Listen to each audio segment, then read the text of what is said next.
नरेंद्र साहेब मेहता साहेब माझे अतिशय जवळचे आणि फारच जिव्हाळ्याचे मित्र आहेत.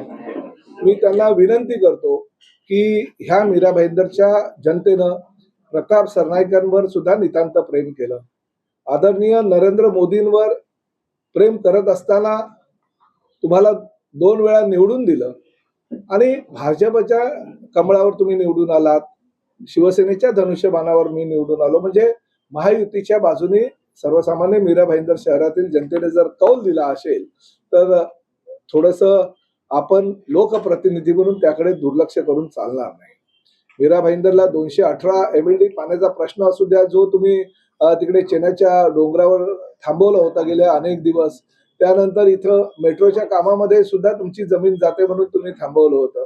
तर शेवटी तुमचा जो मोबदला आहे, कायदेशीर प्रक्रिया जर तुम्ही पूर्ण केली, तुमची कागदपत्र जर महापालिकेकडे दिली, तर महापालिका सर्वसामान्य बिल्डरांना जर न्याय देतात तर तुम्ही तर आमदार बिल्डर आहात, तुम्हाला न्याय का देणार नाही मला सांगा. तुमची जर कागदपत्र क्लिअर असेल, तुम्हाला जर जो मोबदला द्यायचा तो मोबदला देण्याची भूमिका शासनाची असेल, जिल्हाधिकाऱ्यांची असेल, महापालिकेची असेल, तर तो तुम्हाला मोबदला मिळणारच आहे.